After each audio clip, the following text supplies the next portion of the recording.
El versículo de memoria que está en Apocalipsis 18:1 dice así: Después de esto vi a otro ángel descender del cielo con gran poder, y la tierra fue iluminada con su gloria. Como introducción tenemos algunas citas de Elena de White con la fecha en que fueron escritas para que comprendamos, tengamos una dimensión del tiempo que ha pasado en que ella ya hablaba acerca del fin.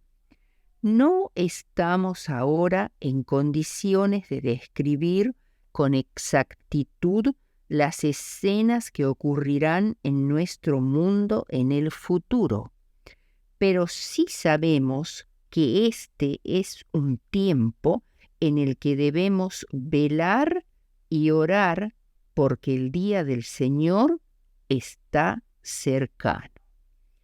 Mensajes selectos, tomo 2, página 40, del año 1901. El tiempo de angustia, que irá en aumento hasta el fin, está a las puertas. No tenemos tiempo que perder. El mundo está agitado con el espíritu de la guerra.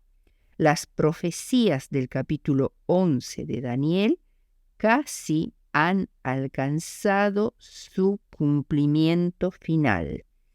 Historia de la redención del 24 de noviembre de 1904. Nos hallamos en el mismo umbral de la crisis de los siglos.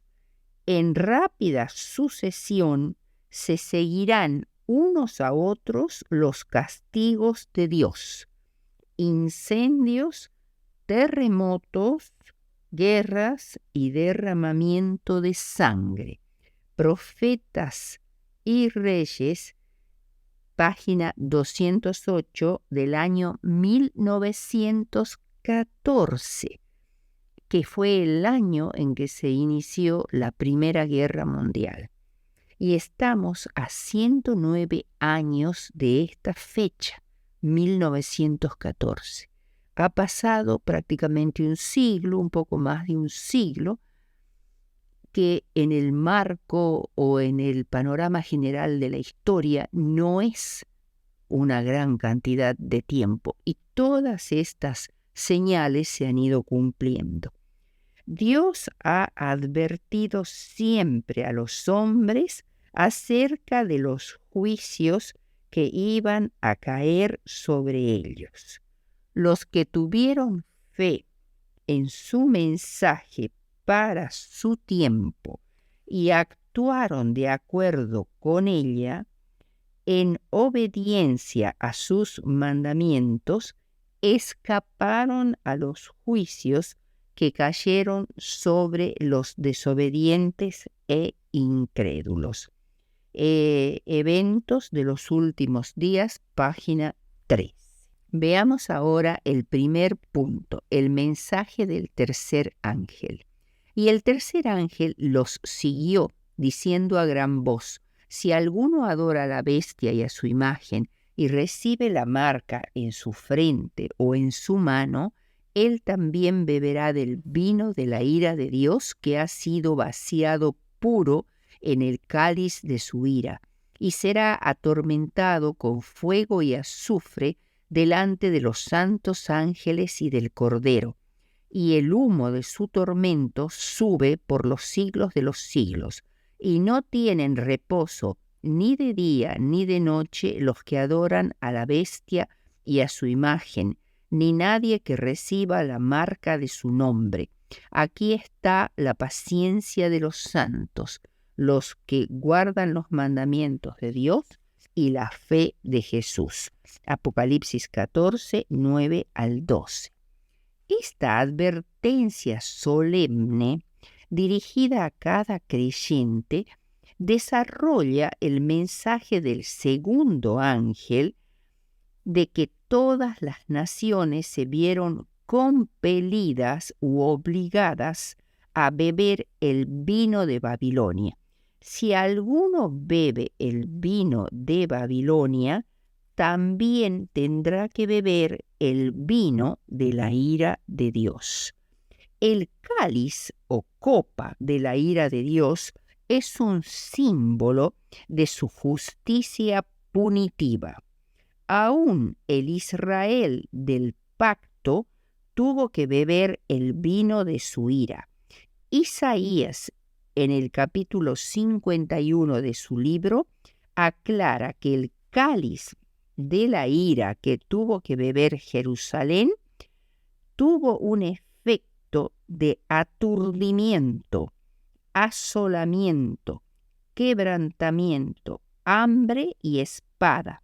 Pero Israel experimentó la copa de la ira de Dios solo en forma temporal, mientras que algunos enemigos de Israel tuvieron que beberla hasta su extinción como pueblos o naciones.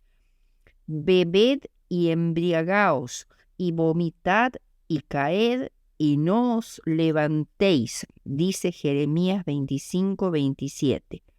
Por otro lado, Jesús también aceptó beber la copa de la ira divina de la mano de Dios en el Getsemaní, pero lo hizo para que nosotros no tengamos que beberla.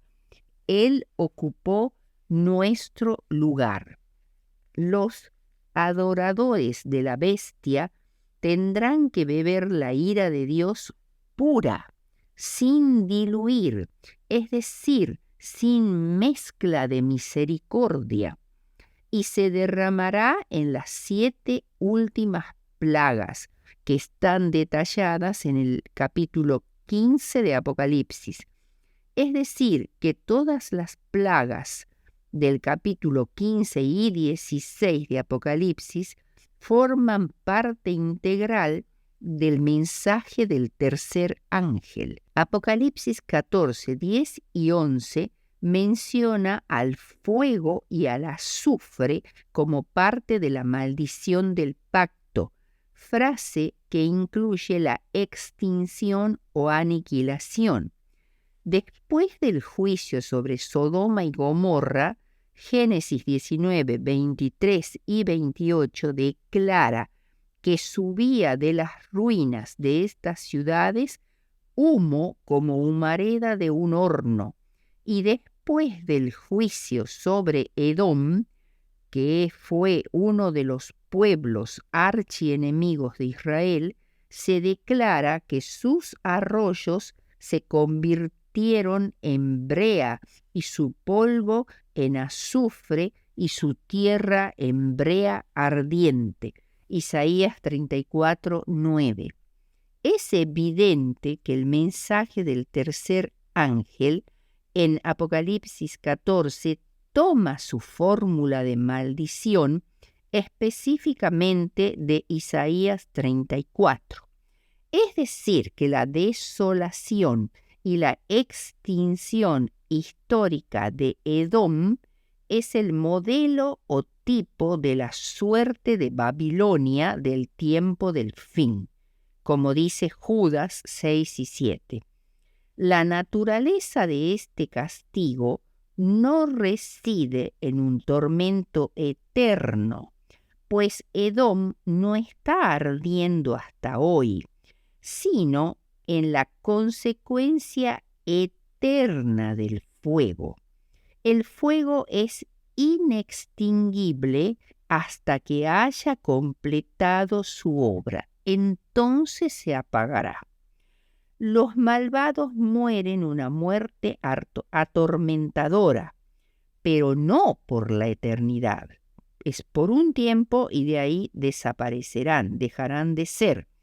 El humo recuerda a todos los espectadores que el Dios soberano tiene la última palabra y que los mensajes de juicio nunca llegarán a ser anticuados. También el mensaje del tercer ángel dice que los que adoraron a la bestia no tendrán reposo de día ni de noche, y esto está tomado de una maldición específica del pacto sobre un Israel rebelde.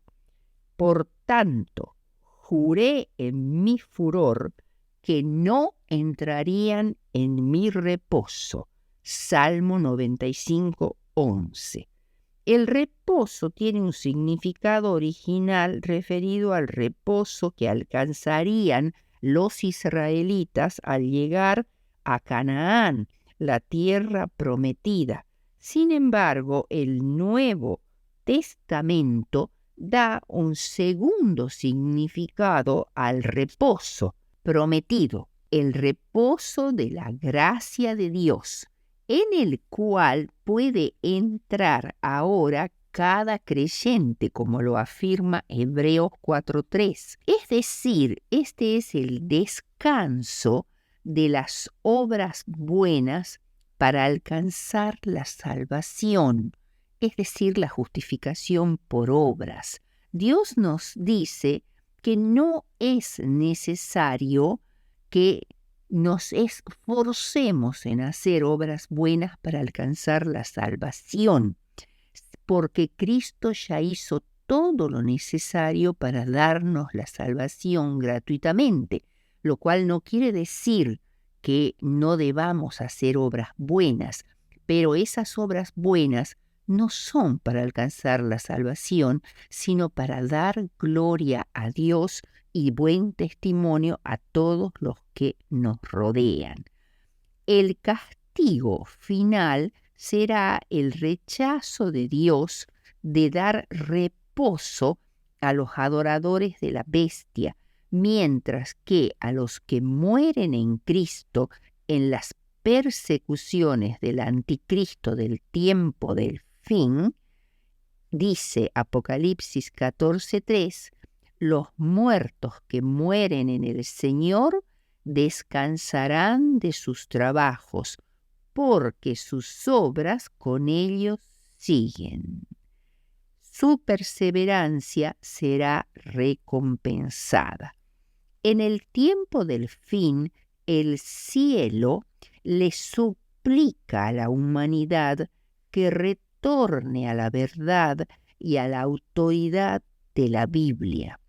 La Escritura debe tener la última palabra para determinar cuál es la voluntad de Dios.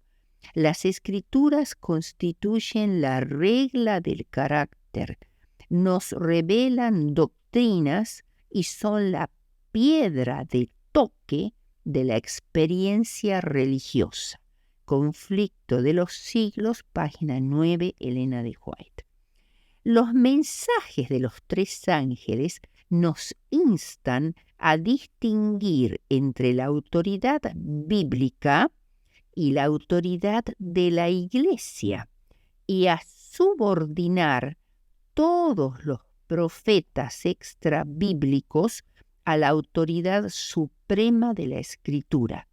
Por esto, el sábado del Señor nunca puede ser abrogado o cambiado, porque es la ordenanza de la creación del Creador y Redentor. Es el monumento conmemorativo de un Creador digno de confianza, que nunca abandonará la obra de sus manos. Juan el Bautista, el Elías de la profecía de Malaquías, fue enviado al pueblo de Israel para preparar al Señor un pueblo bien dispuesto, como dice Lucas 1:17 y Juan 1:23. Su mensaje creó un pueblo remanente nuevo dentro de la nación de Israel. De la misma manera, Apocalipsis 14 es el mensaje de preparación para el tiempo del fin. Su activación crea un pueblo que está preparado para encontrarse con su Creador. Es el mensaje de Elías para el tiempo del fin. Su proclamación mundial será seguida por la segunda venida de Cristo como Rey y Juez.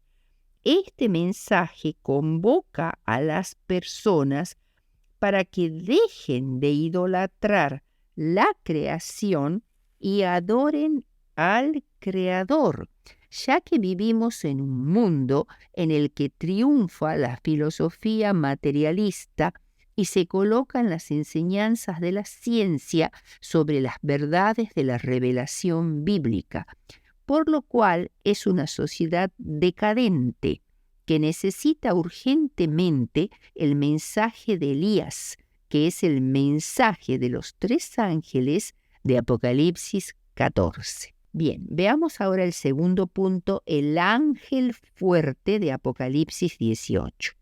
Apocalipsis 18 presenta el colapso del imperio del anticristo en el tiempo del fin, tomando profecías del Antiguo Testamento que condenan a Babilonia, como Isaías 47, Jeremías 50 y 51, a Tiro, Ezequiel 26 al 28, e incluso a Jerusalén, Jeremías 25:10, que son símbolos del anticristo del tiempo del fin. Se presenta primero otro ángel, distinto de los 3 ángeles de Apocalipsis 14, que desciende con gran poder, que alumbra la tierra con su gloria. Esta gloria se refiere a la presencia de Dios entre los enviados de Cristo que representan al ángel de Apocalipsis 18 con su mensaje. Este ángel está comisionado con gran poder. Su voz es potente y alcanza a toda la gente sobre la tierra.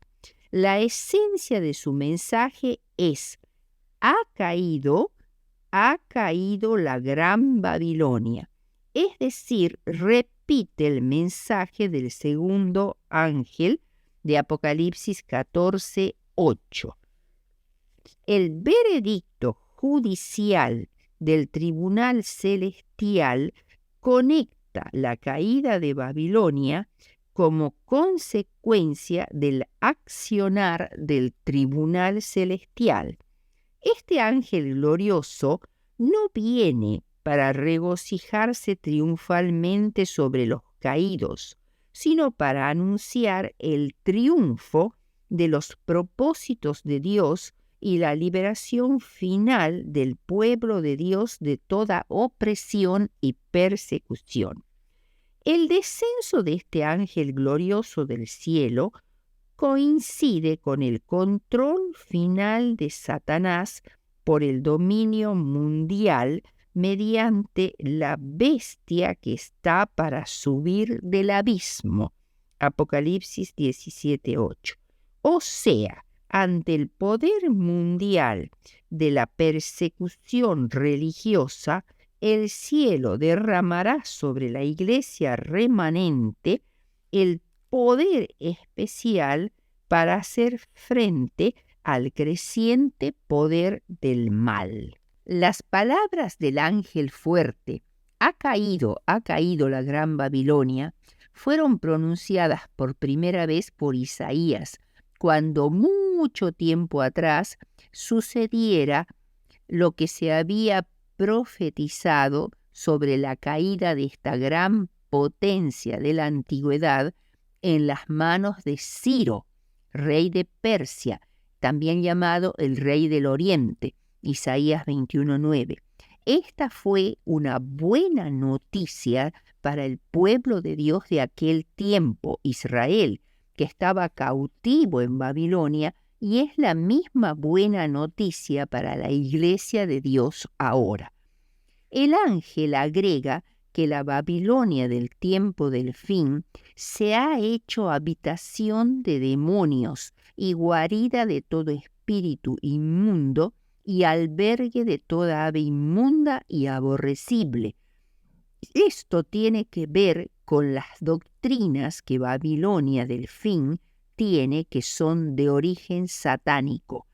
se pueden distinguir tres grupos de socios de Babilonia. Primero, las naciones. Segundo, los reyes de la tierra.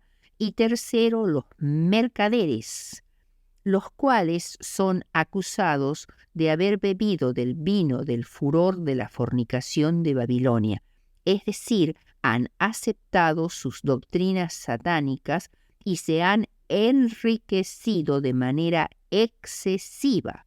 La adoración idolátrica de Mamón, el dios de las riquezas del mundo. Babilonia ha corrompido al mundo civil. Posteriormente se oye una voz del cielo que decía: «Salid de ella, pueblo mío, para que no seas partícipe de sus pecados, ni recibáis parte de sus plagas, porque sus pecados han llegado hasta el cielo, y Dios se ha acordado de sus maldades». Apocalipsis 18, 4 y 5. Este llamamiento a despertar tiene el propósito de estimular a los hijos de Dios a la urgencia de la situación y separarlos de la adoración falsa. Los pecados de Babilonia del tiempo del fin consisten en, primero, relaciones adúlteras de la iglesia, que pretende ser la iglesia de Dios, con los reyes de la tierra. Son pactos que hace con las naciones. Segundo, embriagar a las personas con el vino de su fornicación, es decir, con sus doctrinas falsas, que tienen un efecto digamos así, que produce aturdimiento, confusión e incapacidad de distinguir la verdad del error. Y tercero, engañar a las naciones con sus encantamientos mágicos o hechicerías. Es decir, va a haber milagros, descender fuego del cielo, sanamiento de enfermos y hasta incluso una especie de escenificación donde aparecerá Cristo, entre comillas, hablando en favor de las falsas doctrinas. Y cuarto, persecución de los profetas y de los santos que tienen el testimonio de Jesús. Finalmente, el último pecado es gloriarse con arrogancia en su riqueza, fastuosidad y autosuficiencia. Juntos, todos estos pecados han llegado hasta el cielo, alcanzando el límite de la gracia y de la paciencia divina, por lo cual Dios se acuerda de su pacto y toma medidas. Este recordar divino tiene lugar durante la séptima plaga. Apocalipsis 16, 19 dice: Dios se acordó de la gran Babilonia para darle la copa del ardor de su ira. O sea, se trata de un veredicto judicial en el cielo y de la iniciación del mensaje final de amonestación en la tierra. Todos los pueblos y las tribus de la tierra oirán la verdad bíblica, y nadie podrá permanecer neutral por más tiempo. Deberá aceptar o rechazar a Cristo. Apocalipsis 18 no expresa espíritu de venganza, sino más bien el gozo en el triunfo de la causa de Dios y del reino de Cristo. Después de esto, oí una gran voz de gran multitud en el cielo que decía: Aleluya, salvación y honra y gloria y poder son del Señor Dios nuestro, porque sus juicios son verdaderos y justos, pues ha juzgado a la gran ramera que ha corrompido a la tierra con su fornicación y ha vengado la sangre de sus siervos de la mano de ella. Apocalipsis 19, 1 y 2. El himno de gozo de Apocalipsis 18, 20, alégrate sobre ellas, cielos, y vosotros, santos, apóstoles y profetas, porque Dios os ha hecho justicia en ella. Revela que Dios ha juzgado vuestro juicio, es decir, se refiere a la justicia celestial, no a venganza humana, lo que por consiguiente implica un tribunal celestial, un marco forense. A los santos se les han hecho injusticias que ahora son puestas en orden. Dios ha revocado las sentencias de Babilonia contra los santos, basadas en acusaciones falsas, y ha reivindicado sus causas. En el tribunal celestial se encontró a Babilonia culpable de perjurio contra los mártires que ha ejecutado, y Dios requirió de ella la vida de sus víctimas. Se cumple entonces el oráculo de Ezequiel contra Tiro. Yo, pues, saqué fuego de en medio de ti y te consumió. Ezequiel 28, 18. Babilonia dijo, para siempre seré señora. Isaías 47 y 7. Y yo soy, y fuera de mí no hay más. No quedaré viuda, ni conoceré orfandad. Isaías 47, 8. Pero Dios le responde, estas dos cosas te vendrán de repente en un mismo día, orfandad y viudez. En toda su fuerza vendrán sobre ti, a pesar de la multitud de tus hechizos y de tus muchos encantamientos. Isaías 47, 9.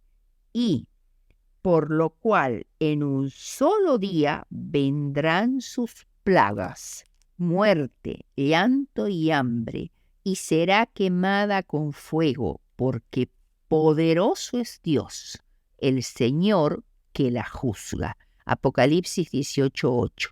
Finalmente diremos que el ángel fuerte y poderoso de Apocalipsis 18 representa un desarrollo ulterior más amplio del mensaje de los tres ángeles de Apocalipsis 14, 6 al 11, que ilumina finalmente a todo el mundo y proclama la invitación final para salir de Babilonia para siempre. Y como en Apocalipsis 14, el ángel simboliza al pueblo de Dios fiel que da este mensaje. Finalmente, en Apocalipsis 18, 20, hay un grito de triunfo.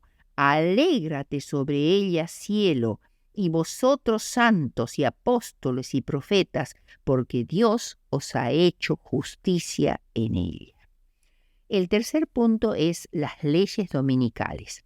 En la última parte del siglo XIX, Elena de White hizo una declaración muy significativa, que dice así: y hasta en los Estados Unidos de la Libre América se verá a los representantes del pueblo y a los legisladores tratar de asegurarse el favor público, doblegándose a las exigencias populares por una ley que imponga la observancia del domingo. Conflicto de los Siglos, página 650. El poder de los norteamericanos e incluso de los residentes extranjeros en Estados Unidos sobre los legisladores nacionales y estatales es tremendo. Los conservadores forman la base política del Partido Republicano. Además, el electorado hispano es enorme, a quienes los republicanos y los demócratas están cortejando ávidamente. Durante el año 2006, los norteamericanos conservadores aplicaron una enorme presión sobre los legisladores para que decretaran leyes contra la inmigración. Al mismo tiempo, millones de hispanos de todo el país presionaron intensamente a esos mismos legisladores para que concedieran amnistía a los extranjeros ilegales. O sea que se ha estado poniendo rápidamente el cimiento cultural para la promulgación de esta ley dominical. Por tanto, una ley dominical nacional que hemos predicho durante más de 150 años y que ha parecido tan absurda a tanta gente, es hoy una posibilidad real. Los adventistas estamos seguros que llegará a ser una realidad en el futuro y que los observadores del sábado serán perseguidos severamente por su fe religiosa. Sin embargo, cuesta imaginar que en los Estados Unidos, una nación tan comprometida con la libertad religiosa, haya una persecución. Pero es también muy evidente que ciertos principios morales únicos de la Iglesia Católica podrían en algún punto llegar a ser ley en los Estados Unidos. Por su parte, la derecha religiosa protestante ejerce presión para que la ley bíblica sea el fundamento del sistema legal nacional. ¿A dónde conducirá este camino?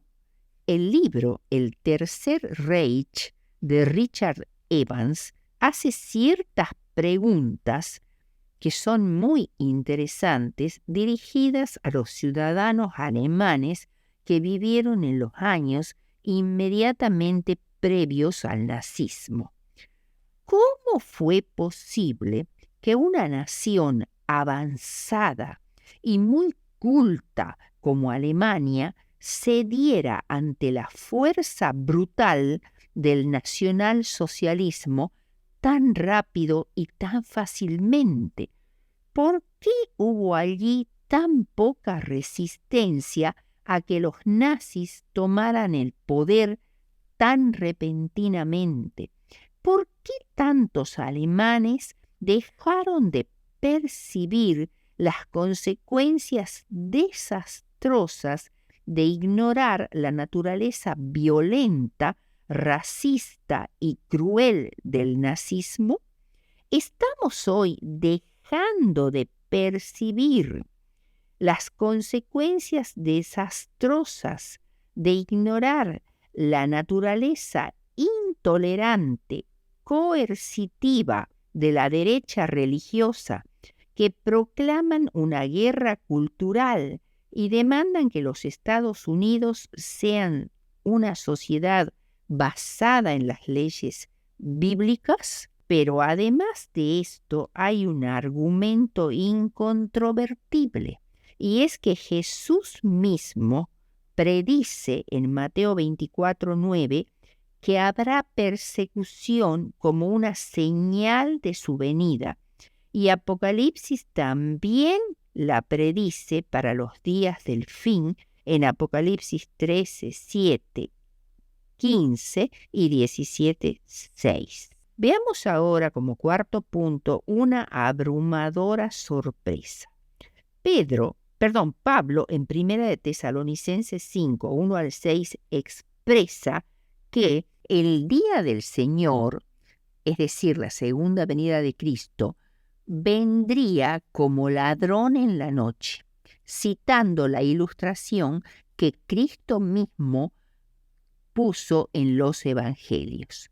Con la figura de un ladrón que viene de pronto, inesperadamente en la noche, Pablo da énfasis a lo inesperado de la segunda venida. Cuando los incrédulos proclaman paz y seguridad, en el contexto de un mundo que de ningún modo goza de paz ni de tranquilidad, donde el desastre es inminente, pues las Escrituras enseñan que el tiempo inmediatamente anterior a la aparición de Cristo será de angustia generalizada, un tiempo de angustia cual nunca fue. Cuando termine el mensaje del tercer ángel, cuando sea proclamado a todo el mundo, la misericordia divina ya no intercederá más por los habitantes culpables de la tierra. El pueblo de Dios habrá cumplido su obra, habrá recibido la lluvia tardía, el refrigerio de la presencia del Señor, y estará preparado para la hora de prueba que le espera. Los ángeles se apuran, van y vienen de acá para allá en el cielo. Un ángel que regresa de la tierra anuncia que su obra está terminada. El mundo ha sido sometido a la prueba final y todos los que han resultado fieles a los preceptos divinos han recibido el sello del Dios vivo, que no es visible para los seres humanos, pero sí lo es para los ángeles y para Dios. Entonces Jesús dejará de interceder en el santuario celestial. Entonces levantará sus manos y con gran voz dirá: hecho es, o consumado es, lo mismo que dijo Jesús en la cruz antes de morir. Es decir, se está cumpliendo otra etapa fundamental del plan de salvación, que es la terminación de la intercesión de Cristo como sumo sacerdote en el santuario celestial por los seres humanos. Cuando Él abandone el santuario, las tinieblas envolverán a los habitantes de la tierra. Durante ese tiempo terrible, los justos deberán vivir sin intercesor a la vista del Santo Dios. Nada refrena ya a los malos, y Satanás domina por completo a los impenitentes, empedernidos. La paciencia de Dios ha concluido. El mundo ha rechazado su misericordia, despreciado su amor y pisoteado su ley. Desamparados ya de la gracia divina, están a merced de Satanás, el cual sumirá a los habitantes de la tierra en una gran tribulación final. Todos los elementos de contienda se desatarán. El mundo entero será envuelto en una ruina más espantosa que la que cayó antiguamente sobre Jerusalén. Maranata, Elena de White, página 263.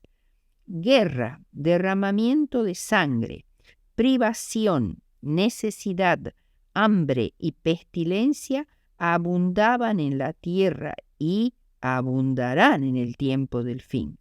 Y los corazones de los hombres desfallecerán por el temor y la expectación de las cosas que sobrevendrán en la tierra. A medida que estas cosas rodeaban a los hijos de Dios, estos comenzaron a unirse y a eliminar sus pequeñas dificultades. Ya no actuaban dominados por un sentido de su dignidad personal, sino que una profunda humildad tomó el lugar de ésta.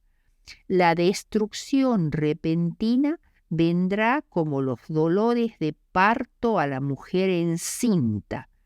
Con estas palabras, Pablo destaca lo inevitable de la destrucción de los que han rechazado a su Salvador. Serán tomados por una abrumadora sorpresa.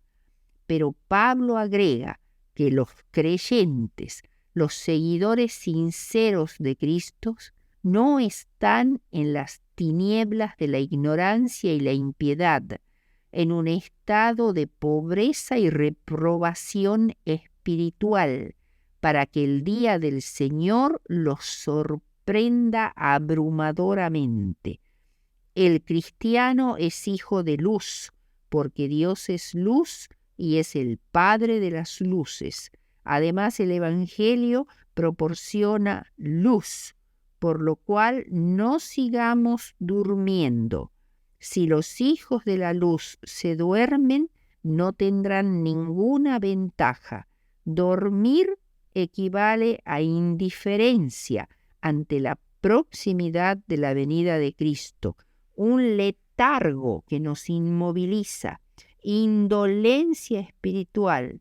No durmamos como los demás, sino velemos y seamos sobrios. Mantenernos despiertos, vigilar y ser sobrios, es decir, firmes, templados, tranquilos en espíritu ante el gran día que se acerca. Y finalmente, la gloria de Dios llena la tierra. El gran conflicto entre entre el bien y el mal, tiene que ver con el honor y la reputación de Dios. El ángel de Apocalipsis 18:1 desciende con gran poder y la tierra es iluminada con su gloria, es decir, con la gloria de Dios. ¿Qué es la gloria de Dios? La gloria de Dios es su carácter, el cual reúne el amor, la misericordia, la justicia y la verdad. El maligno ha procurado ensombrecer la gloria de Dios, declarando que Él es injusto, que es exigente, arbitrario, que nos impone la ley, que restringe nuestra libertad y limita nuestro gozo. Cristo vino a la tierra para destruir las acusaciones de Satanás y demostrar que Dios es amoroso y justo, y el pueblo de Dios debe contribuir a llenar de gloria la tierra, reflejando su carácter amante y abnegado ante un mundo egocéntrico e impío. Podemos recordar algunos maravillosos ejemplos de cristianos que hicieron brillar la gloria de Dios en esta tierra.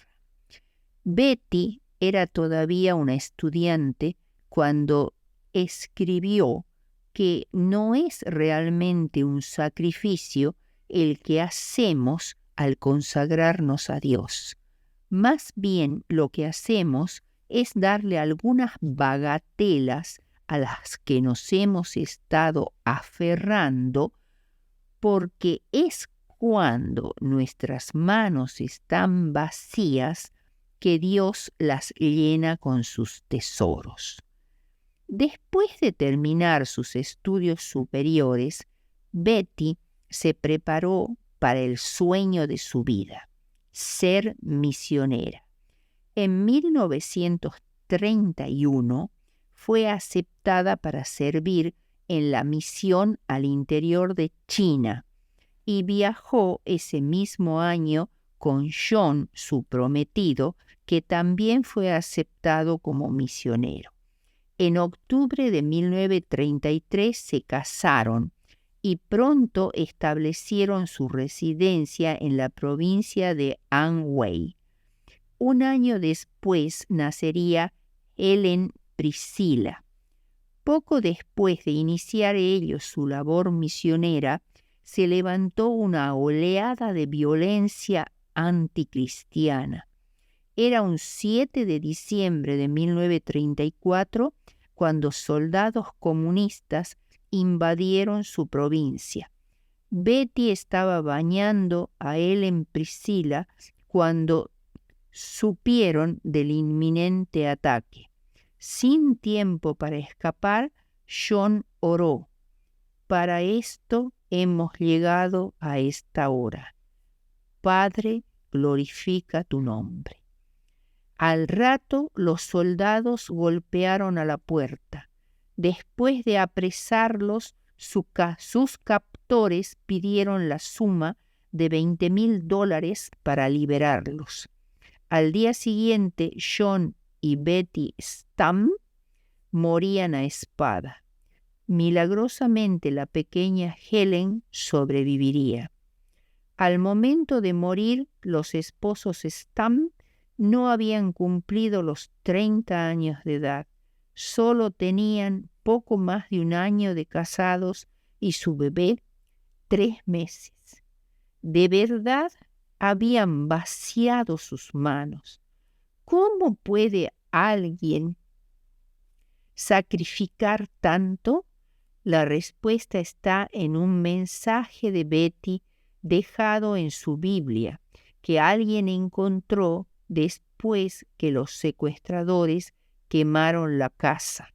El mensaje decía: Señor, te entrego lo que soy y lo que tengo, mi vida, mi todo, completamente a ti, para que sea tuyo para siempre. Te entrego todas mis amistades y mi amor. A partir de ahora, todo lo que amo pasa a un segundo plano en mi corazón. Lléname y séllame con tu Santo Espíritu. Vive tu vida en mi vida a cualquier costo y para siempre, porque para mí el vivir es Cristo y el morir es ganancia. Esta historia está citada por Mark Finley en el libro Sobre Tierra Firme, que es una meditación matinal en el día 25 de enero. Betty no reservó nada para ella, entregó toda su vida a Dios. Pero ¿no fue eso exactamente lo que Jesús hizo por ti y por mí?